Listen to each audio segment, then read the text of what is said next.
There's a red right there. See him? There's a red right here. No, he's right here. Look at this wake.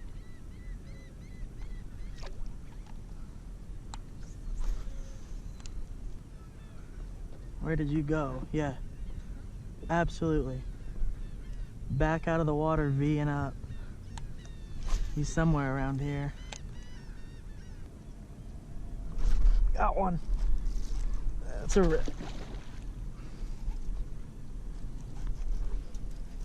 Yep. There he is.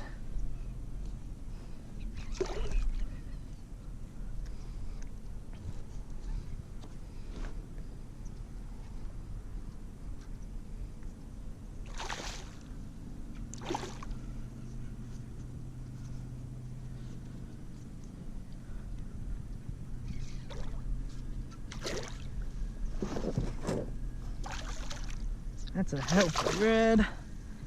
healthy redfish. Come here, buddy. Come here. There we go. Woo!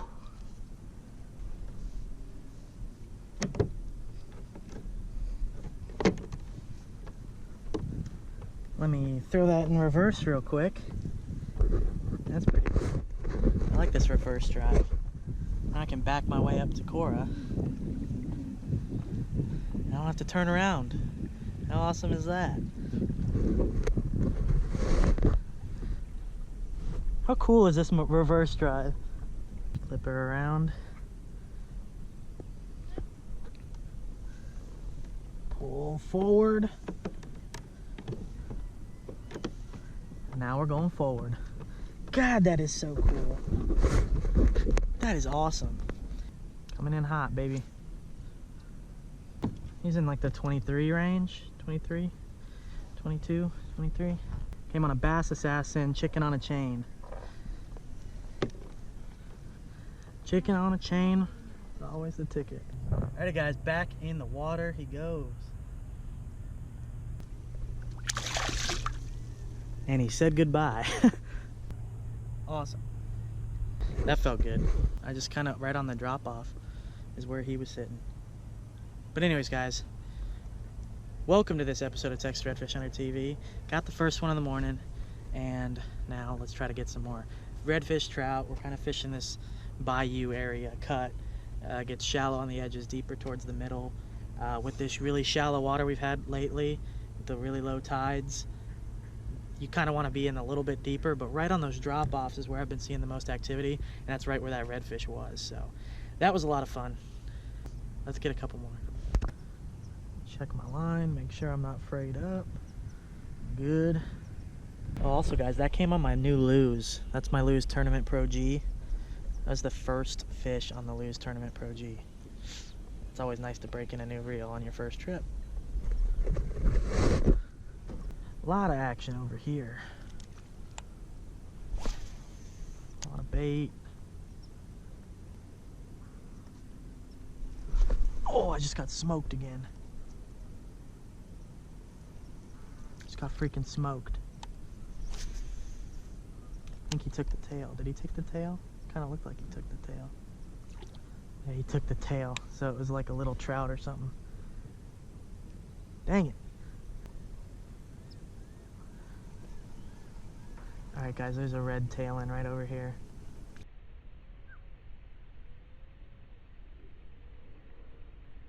I don't have my bugs, so I'm gonna have to make this count. Here he is right here.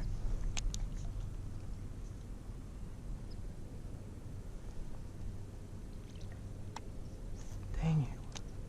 Why did he spook off?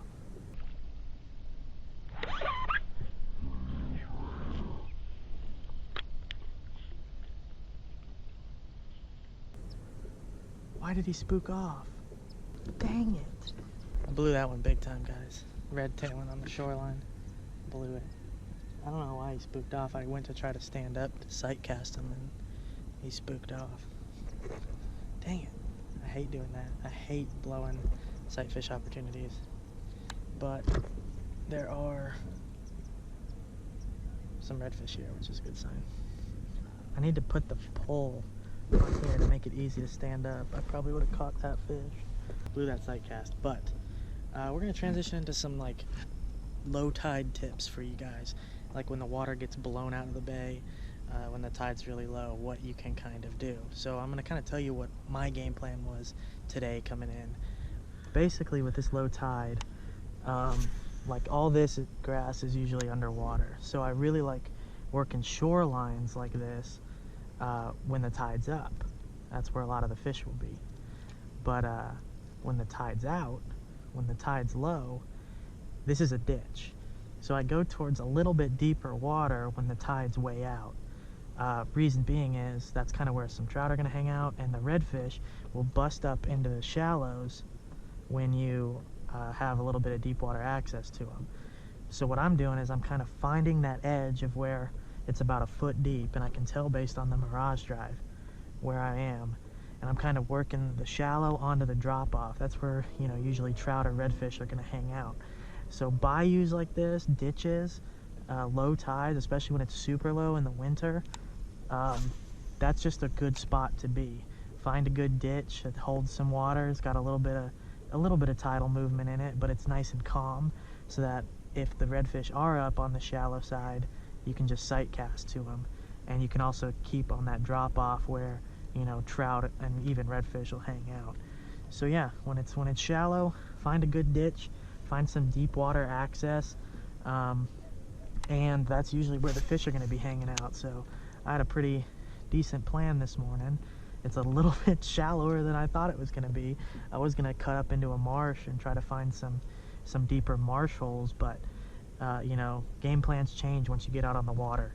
And now that we got out here and I saw this, I knew this ditch would hold some, you know, a decent depth of water, and I could still see some fish when they work up into the shallows. So we kind of made our way up this ditch, and it paid off, you know, on that red that I caught, and I just blew another opportunity at a red. So I know they're in here, so hopefully before it rains on us, we can pull one more out of here. Also guys, if you see clouds like this, you know, on the horizon, always bring your phone so you can check your radar. You don't want to be caught out in a storm or anything. I think I just spooked up a red. Fantastic, but it's still a really good tip, especially if you guys are new. Don't play around with rain and thunderstorms on a kayak. Keep an eye on the weather, keep an eye on your radar, and make sure you don't get caught out in a storm, because that is not a fun time, I can tell you that. That's a big ass mullet. Look at the size of that thing. You know, it brings me to another good point, is always look for bait. If you can find bait like that, not that big, you want some good finger mullet size bait, not all huge, but if you can find the bait, the fish are gonna be nearby. Whether they're eating or not, that's a different story. The next quick tip I have is, you know, after you work up the bayou and you start working your way back down, I'm working a little bit deeper, as you can see, a little bit deeper out from the shoreline. Try to work a little bit different water column than I did on the way up. Trying to find, especially unless you found all the fish on the shoreline, then stay on the shoreline. But if you didn't, then kind of push it a little bit farther out, see if they're there. Switch it up a little bit, especially if you're not catching. But once you figure out where they're at, focus on that and pound them.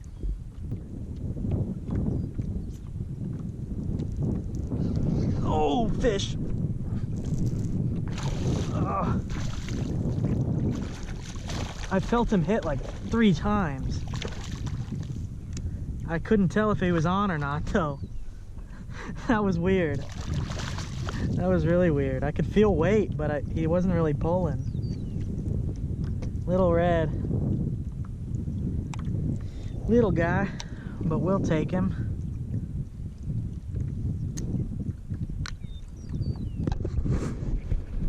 Take him, guys. Little guy. That was really weird. He kind of hit it a couple times, and I was popping it. You could see how I was popping it. I felt a lot of weight there, but it wasn't really pulling, so I thought I had some grass or something. But little did I know, little guy was there. See you, buddy.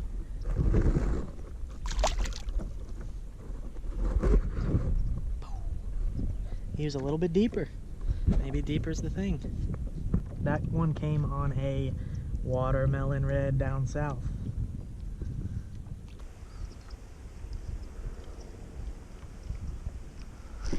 Go.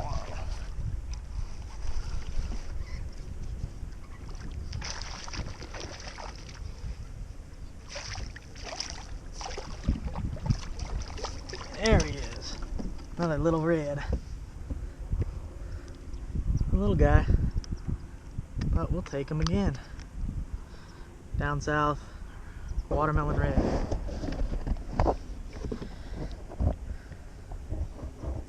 We don't discriminate about little fish over here. See ya, Mr. Red. I'll see you when you get older. Oh, he splashed you guys. Sorry about that. Alrighty guys, that is going to be it for this episode of Texas Redfish Hunter TV. I hope you enjoyed the tips and the redfish. If you have any further questions, go ahead and leave them in the comment section below or email me, redhuntertx@gmail.com. I get answer any questions that you guys have. If you're new around here, go ahead and hit the subscribe button. It's going to be right here in the middle of the screen. And while you're at it, why not hit one of these videos on the left, one of these videos on the right. And if you're on a mobile and you can't see those links, I'll leave all those links in the description below the video. Thank you guys for watching, and we'll see you next time.